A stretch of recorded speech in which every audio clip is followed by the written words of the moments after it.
अंत काल में व्यक्ति जिस भाव को लेकर अपने कलेवर का त्याग करता है, तम तमे वैति कौन्तेय, वो उसी भाव को प्राप्त हो जाता है। मरते समय आप अगर किसी जीव का स्मरण करते हो तो वही योनि आपको मिल जाए। हम एक दूसरे के मोह में पड़कर एक दूसरे का स्मरण करते रहते हैं और मरते हैं, फिर वैसे ही बन करके दुनिया में पैदा हो जाते हैं।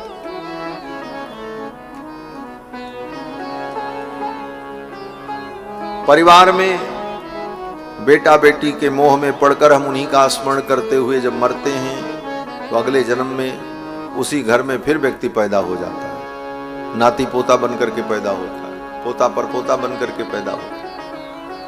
माताएं गोद में बच्चे को लेकर के कहती हैं, देखो इसकी नाक जो है दादा जैसी है। दादा को पड़ा है, बोले दादा को नहीं पड़ा है, दादा ही आकर के पड़े हैं। दादा को नहीं पड़ा है, दादा ही आकर के पड़े हैं। यही संसार है। ये केवल हंसने के लिए नहीं, ये सब यथार्थ है। गीता जब पढ़ेंगे आप, उपनिषद पढ़ेंगे, इन सारी बातों का स्पष्टीकरण हो जाएगा। हम तो केवल संक्षेप में केवल आपको सूत्र बता रहे, समझने का तरीका।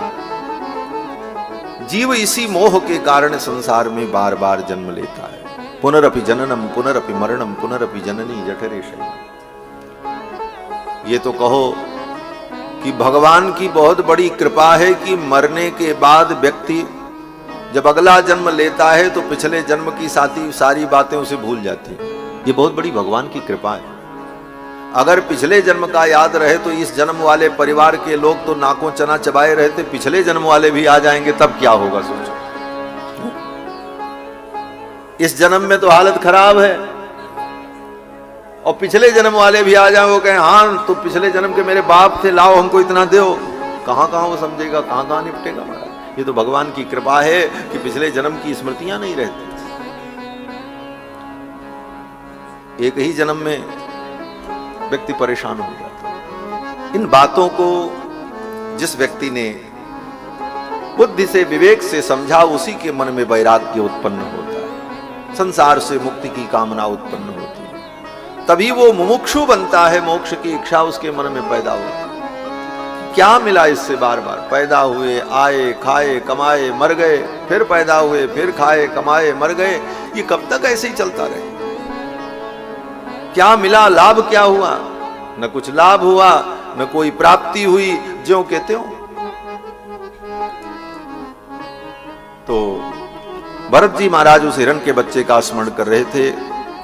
मरने के बाद अगले जन्म में हिरण हो गए। जब हिरण बने तो पूर्व जन्म के संस्कार के कारण ये ज्ञान बना रहा। तपस्वी थे, ये ज्ञान बना था कि हमसे भूल हो गई, हमको हिरण का जन्म मिला। क्यों? मोह के कारण। तो हिरण की योनि में रहकर वो बड़े सावधान, केवल सूखे पत्ते खा करके समय व्यतीत किया। और फिर जब हिरण का शरीर छूटा तब कर्मों के अनुसार तीसरा जन्म हुआ। पिछला जन्म तो अंतिम स्मृति के आधार पर हुआ, अगला जन्म जो हुआ वो कर्म के आधार पर हुआ। पिछले जन्म के कर्म अच्छे थे, तपस्या की थी, इसलिए भगवान ने एक बार फिर अवसर दिया, मनुष्य जीवन प्रदान किया। अंगिरा गोत्र के ब्राह्मण के कुल में उत्पन्न हुए और बचपन से ही सावधान हो गए। अब भगवान ने मानव जीवन दिया है, अब हम गलती नहीं करेंगे। बचपन से ही किसी से न बोलते न कुछ कहते। माता पिता कुछ दे दें तो खा लेते, नहीं देते तो मांगते भी नहीं, चुपचाप बैठे रहते। माता पिता को लगा ये मंद बुद्धि है, ये मूर्ख है। नाम पड़ गया जड़, जड़ माने अज्ञानी। और नाम क्या हुआ? बोले जड़ भरत। पिछले जन्म का जो नाम भरत था वही नाम इस जन्म में भी पड़ा, लेकिन जड़ का विशेषण लग गया, जड़ भरत। और सब उनको जड़ कहते। बोले ये तो अज्ञानी, चुपचाप बैठे रहते। शरीर पर मक्खियां भी आकर के बैठ जाएं तो हटाते नहीं, बैठे रहते। कोई ला करके कुछ खाने को दे दे तो खा लेते और न दे तो फिर मांगते भी।